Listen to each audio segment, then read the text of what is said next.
Bendiciones, hermanos. Que la gracia del Señor llegue hasta cada uno de ustedes en esta tarde, en este último domingo del mes de junio. Así que para mí es de gozo poder volver a estar en contacto con mis hermanos, con mis hermanas, tanto los de cerca como los de lejos. Y en este día domingo, pues, volver nuestros ojos, nuestra mirada a las Escrituras, a la palabra de Dios, para compartir en ella lo que ella tiene que enseñarnos, lo que tiene para refrescarnos, para que nuestras vidas marchen por el camino que agrada al Señor y que tomemos fuerza, nos alimentemos para la nueva semana que estamos comenzando. Muy bien, en esta tarde voy a compartir un tema que he titulado Entendiendo lo que sucede. Entendiendo lo que sucede. Suceden muchas cosas, y muchas cosas que no son agradables, y muchas cosas que no entendemos. Entonces, que nos confunden muchas veces, que nos llena de tristeza. Muy bien, pero hay que buscar la manera en las Escrituras de encontrar la respuesta. Por ejemplo, hay preguntas como ¿por qué hay huracanes? ¿Por qué hay terremotos? ¿Por qué hay tornados? ¿Por qué hay guerras? ¿Por qué hay tantas enfermedades? Tanto sufrimiento, tanta muerte. ¿Por qué hay crisis económica? ¿Por qué hay pandemias? Que esta no es la única, que ha habido muchas pandemias en la historia del hombre. Ahora, ese por qué, bueno, algunas personas piensan que no hay Dios. No hay Dios. Y otras personas piensan que si existe Dios, Dios es malo. Dios es indiferente al sufrimiento humano y a la necesidad humana. Hay un hecho verídico que ocurrió una vez en el siglo pasado en una prisión en Sudamérica, y un preso en esa prisión escribió en la pared y puso estas palabras: Dios, si es verdad que tú existes, vas a tener que pedirme perdón. Bueno, hasta tal grado llega la insensatez del hombre, la dureza de corazón del hombre. Hermanos, hermanas, para entender lo que Dios hace, primeramente hay que conocer el carácter de Dios. Conocer el carácter de Dios nos ayuda a entender su manera de obrar, su manera de hacer las cosas. Y lo que sabemos de Dios, por supuesto, está en su palabra, en las Escrituras. Y yo quiero compartir 3 aspectos del carácter de Dios. ¿Cómo es Dios? Y que muchos de nosotros lo conocemos, lo sabemos. Primero que todo, Dios es santo. Dios es santo. No podemos olvidar ese hecho. Dice aquí la palabra de Dios en Isaías 6:3. 6:3.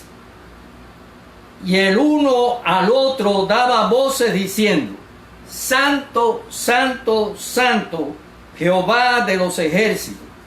Toda la tierra está llena de su gloria. Esa es la visión que tuvo Isaías en un momento dado, y vio el trono de Dios. Y allí tuvo esa experiencia que transformó su vida, y que ahí sintió el llamado de Dios para el ministerio que él realizó como profeta en Israel.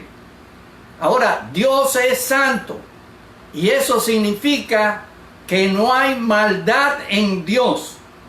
El pecado no está presente en Dios, que en la persona de Dios hay pureza total, que está libre de toda contaminación, santo. Y dice la Escritura, hay muchos textos que nos hablan de la santidad de Dios, muchos. Y aún nos dice, sed santos porque yo soy santo. Muy bien. Ahora, la palabra de Dios me dice que Dios es bueno. Dios es bueno. Es la fuente del bien. Él es bueno. Y recordamos que una vez se acercó una persona, un joven rico, a donde estaba el Señor Jesús, y le dijo, maestro bueno, ¿qué bien haré para heredar la vida eterna? Y Jesús le respondió de esta manera, ¿por qué me llamas bueno? Ninguno es bueno sino uno, Dios. Sí, Dios es bueno. Por supuesto que Jesús era bueno, es bueno porque es Dios. Ahora, pero este hombre, este joven, le dice bueno pensando como decimos nosotros a tal persona que es buena.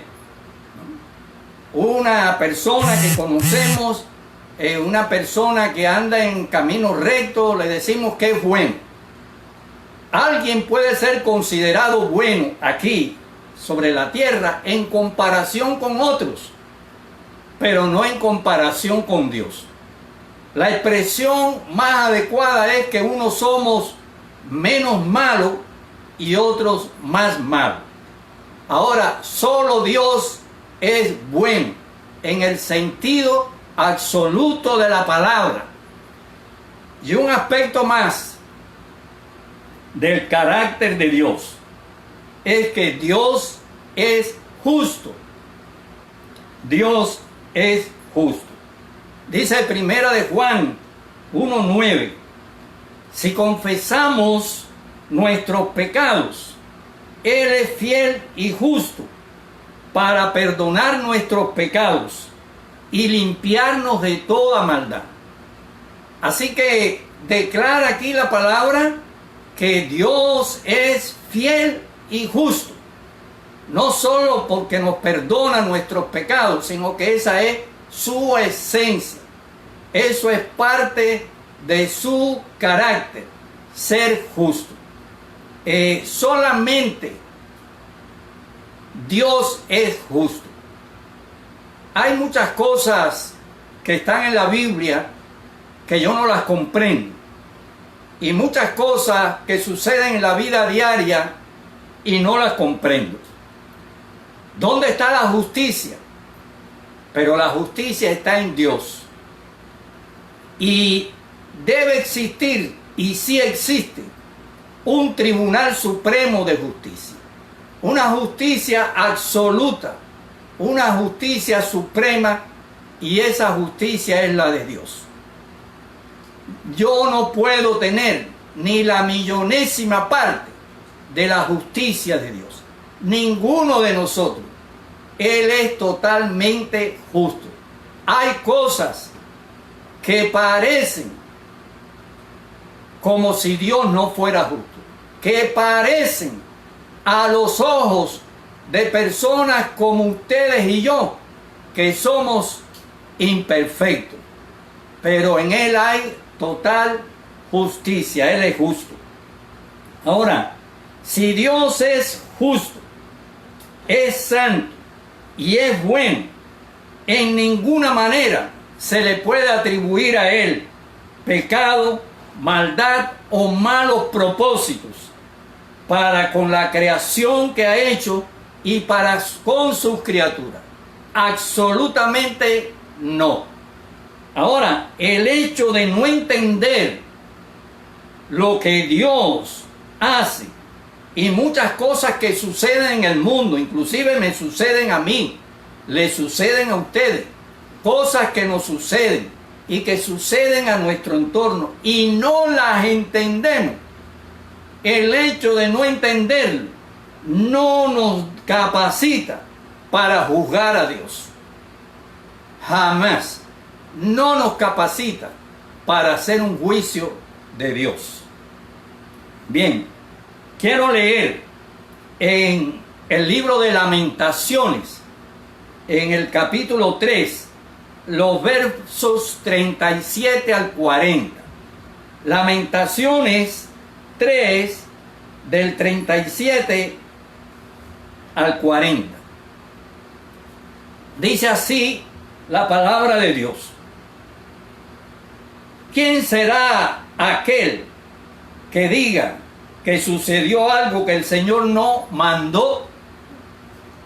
De la boca del Altísimo no sale lo malo y lo bueno. ¿Por qué se lamenta el hombre viviente? Laméntese el hombre en su pecado. Escudriñemos nuestros caminos y busquemos y volvámonos a Jehová. Amén. Palabra de Dios. Bien, Dios obra en conformidad a su plan perfecto e integral. Dios tiene un plan, un proyecto, pudiéramos llamar, que fue concebido antes que hubiera hombre y aún antes que hubiera ángeles. Y Dios obra en conformidad a ese plan, que es perfecto y abarcativo, porque tiene que ver con todo lo que existe. El Señor creó criaturas inteligentes y libres. Tenemos que ir allí, al origen de las cosas, para poder entender lo que sucede, lo que está pasando ahora. Él creó seres inteligentes y libres. Podía haberlo creado de otra manera. Podía haberlo creado inteligente y no libre. Serían esclavos. Le dirían entonces un día a Dios: te sirvo porque no tengo más remedio, porque estoy obligado a hacerlo. Seríamos esclavos. Podía haberlo creado libre, pero sin inteligencia. Bueno, eso es lo que son los animales de la selva, del bosque, todos los animales que hay en la creación son libres, pero no tienen inteligencia para razonar con Dios, para comunicarse con Dios. Entonces, Dios nos creó tal como somos.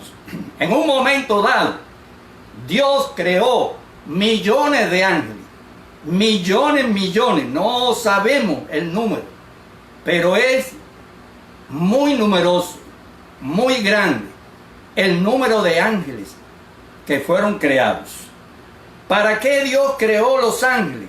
Que son espíritus, son personas, son seres, pero que no tienen cuerpo, espíritu, no tienen cuerpo material, cuerpo físico. Y Dios los crea con el propósito de tener relación con ellos, comunicación con ellos, comunión con ellos, para su complacencia, la de Dios, y también para bendición y gozo de esos ángeles, de esas criaturas. Una parte de los ángeles, algunos estiman, algunos pensadores y teólogos, que fue la tercera parte, pero no podemos dar una evidencia bíblica. Pues una parte de los ángeles fue infiel a Dios. Fue infiel a Dios. Se separó de la autoridad de Dios. Y esos ángeles están bajo condenación. Ellos van a ser juzgados. Ellos serán separados de Dios eternamente. Sufrirán un castigo eterno, dice la Biblia. Ahora bien, esa es una realidad en cuanto a los ángeles creados. Pero Dios, después de crear los ángeles, y no sabemos el tiempo transcurrido, Dios crea al hombre. Y crea al hombre, dice, a su semejanza, sobre todo su semejanza espiritual. Y crea al hombre con la capacidad de amar, con la capacidad de pensar, con la capacidad de decidir. Entonces crea al hombre con el mismo propósito que creó a los ángeles: tener compañía, tener compañerismo, tener comunión, gozarse con ellos, y que esas criaturas, nosotros los hombres, disfrutáramos de total bendición y de lo que la gente busca hoy de muchas maneras, que es la felicidad. Que hubiera la verdadera felicidad en las criaturas hechas por Dios, en este caso el hombre. Pues, ¿qué pasó? Que el hombre se apartó de Dios, desobedeció desde el principio las normas divinas y se apartó de Dios. Hay una sola diferencia entre los ángeles y Dios. Los ángeles fueron creados todos en una misma ocasión. Los millones, supongamos que sean 1.000 millones, para poner un número hipotético. Los millones de ángeles fueron creados todos al unísono, y todos disfrutaron de la compañía de Dios. Y después, en un tiempo determinado, pues esa parte se alejó de Dios, desobedeció a Dios y entró en rebelión con Dios. Entonces, los hombres fuimos creados, pero se creó una pareja, y esa pareja fue probada y falló. Y ahora esa pareja tenía la capacidad de procreación, de procrear otros a su semejanza, otros hombres. Y de ahí ha surgido la humanidad. Y como la pareja pecó y le falló a Dios, todos los descendientes de esa pareja hemos heredado esa situación. Y no estábamos allí en el huerto de Edén para tomar decisión. Pero podemos tomar la decisión a través de la vida que vivimos, a través de cada uno que va llegando a esta tierra.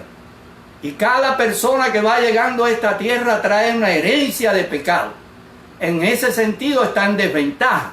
Tiene una herencia de pecado, sin tener la culpa. Pero además de eso, cada persona sobre la tierra, si comete un solo pecado, uno solo, por pequeño que sea, ya es culpable. Entonces somos pecadores por herencia y pecadores por práctica. Así que el hombre debe usar actualmente de fe. Debe creer lo que Dios ha hecho a su favor y aceptar el rescate. Necesitamos un rescate y Dios nos ofrece un rescate. Bien, dejamos esto en ese suspenso y vamos a otra parte de esta enseñanza. El plan de Dios, del cual les hablé hace un momento, contempla un reino eterno de comunión con sus criaturas, un reino eterno donde Él va a interactuar con ángeles y con los hombres redimidos, los hombres restaurados. Así que la rebelión de una parte de los ángeles y la desobediencia de la raza humana no ha alterado absolutamente en nada el plan perfecto de Dios que Él concibió desde la eternidad. Quiere decir que se lleva a cabo y se va a cumplir. Millones de ángeles que se mantuvieron fieles a Dios hoy gozan de su comunión, hoy están en su presencia, lo alaban. Vemos en las Escrituras algunas escenas, ¿verdad? Vemos como si fuera por una pequeña pantalla y cómo allí hay esa adoración angelical en la presencia de Dios. Hay gozo, hay bendición entre los ángeles que están junto al Señor. Y millones de hombres que a través de los siglos han creído y hemos creído y aún creerán en lo que Dios ha dispuesto, en esa restauración. Millones de hombres disfrutaremos de ese reino eterno de Dios. Algunos ya no están aquí, una buena parte no está aquí sobre la tierra, pero los que se han ido por medio de la muerte, o los que estamos aquí sobre la tierra, un día vamos a disfrutar de ese plan de Dios. Aquellos que nos hemos acogido a esa redención, a esa restauración. Bien, tenemos oportunidad de estar en el plan perfecto de Dios. Tenemos oportunidad de estar en el plan perfecto de Dios. Primero que todo hay que reconocer que el problema está en nosotros y no en Dios. ¿Dónde está el problema de todo lo que nos sucede y de todo el mal que hay en el mundo? No está en Dios, está en nosotros. Dice aquí la palabra que hemos leído, Lamentaciones 3. ¿Por qué se lamenta el hombre viviente? Laméntese el hombre en su pecado. Es decir, no podemos lamentarnos de los sufrimientos personales o lamentarnos de los sufrimientos de la humanidad, de la sociedad, del entorno, sea cual sea ese tipo de sufrimiento. Nuestro lamento tiene que ser en el hecho del pecado, que esta humanidad es pecadora y que yo soy pecador y que tú eres también un pecador o una pecadora. Tenemos que mirar hacia adentro, hacia nuestro interior. Ahí está lo malo, ahí está lo sucio, ahí está lo imperfecto, dentro de nosotros. Somos la causa de los males, queridos hermanos y amigos.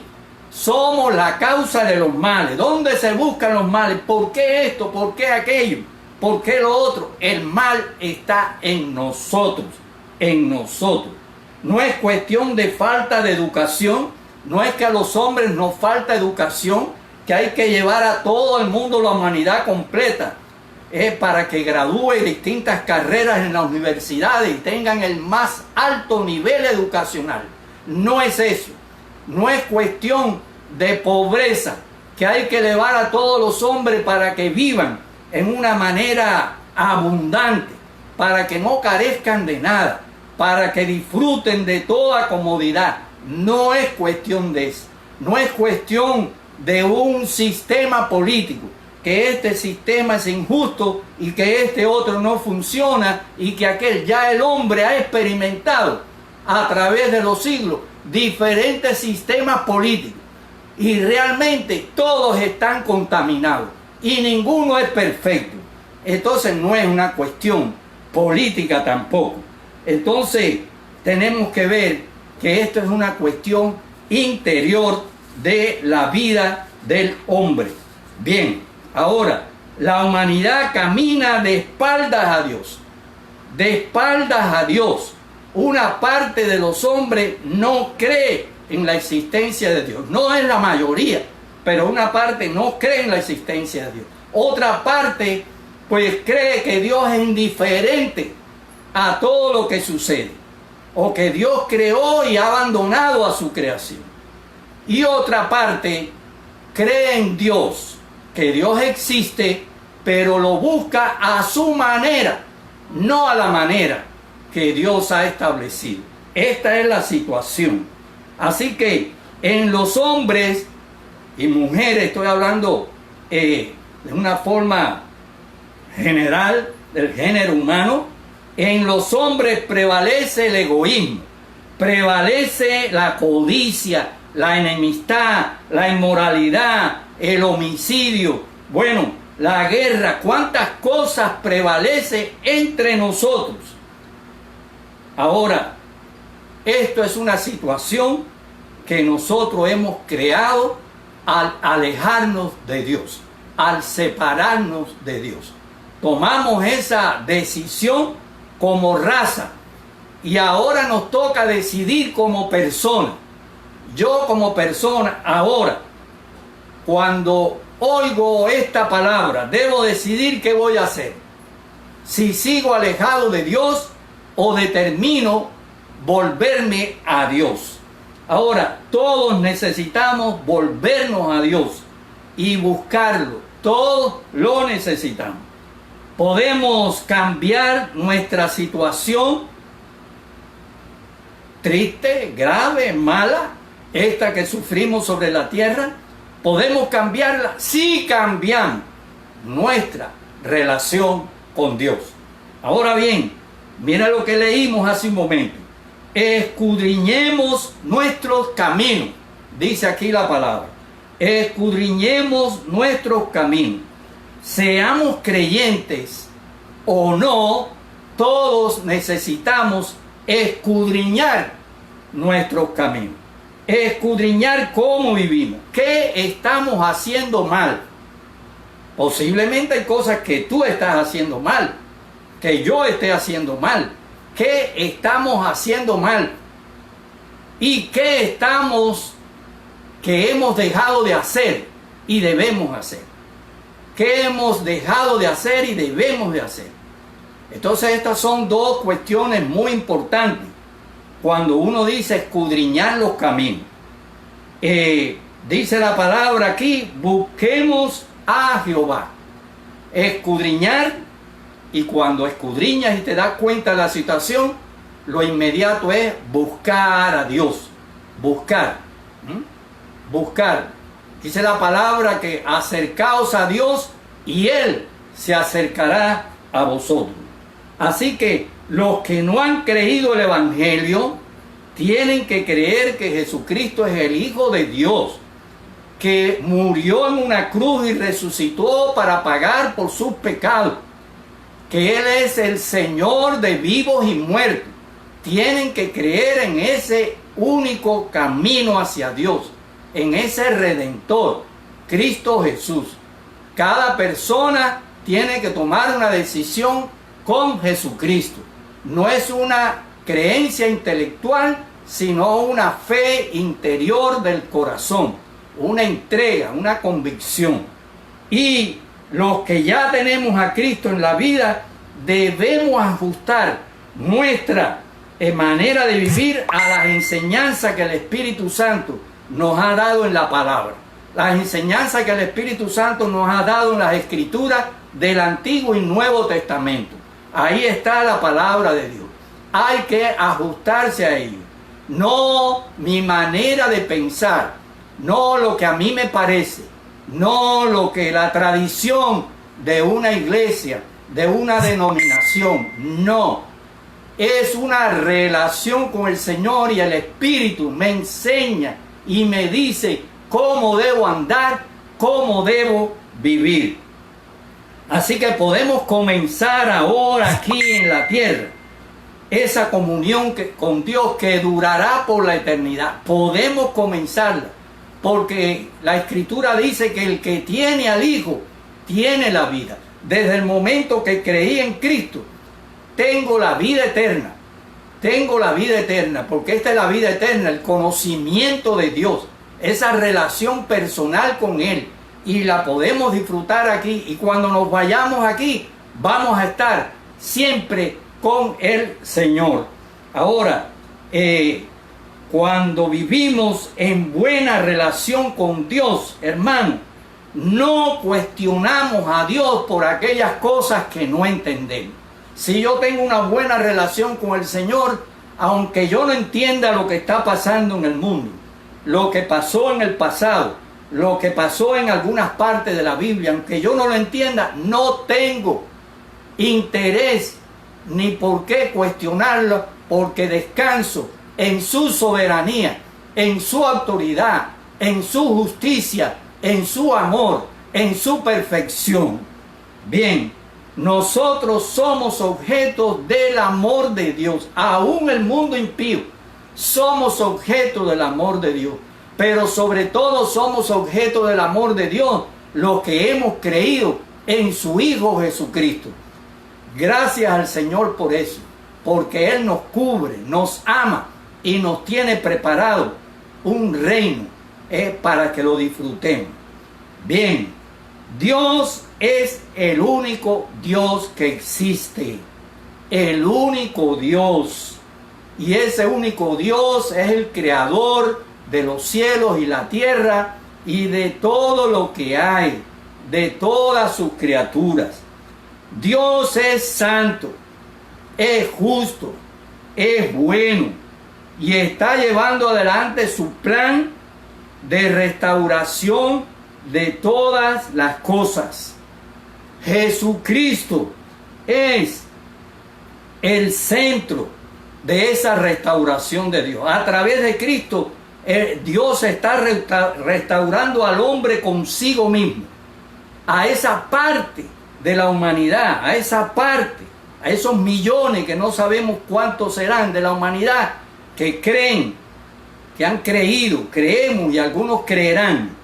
Dios está restaurando a través de Cristo, de su obra perfecta, pero también Dios está restaurando la tierra, está restaurando todo lo que hay disfuncional en este mundo. No tiene por qué haber tornados ni huracanes, no tiene por qué haber existir depredadores que acaben con la vida de otras especies, que tengan que subsistir comiéndose otra especie. Eso no estaba en el origen, en el plan original de Dios. Y la palabra de Dios me dice allí, en el libro de Isaías, por ejemplo, que en ese reino que va a venir, el león comerá paja como el buey,